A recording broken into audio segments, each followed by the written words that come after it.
ఇక సినిమా విషయానికి వస్తే ఎదుటివాడి గెలుపులో కాదు నీ గెలుపులో ఆనందాన్ని వెతుక్కో.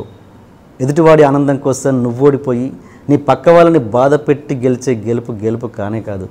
ఈ ఒక్క చిన్న వాక్యంలోనే ఈ ఆ సినిమా కథ అంతా ఉంది.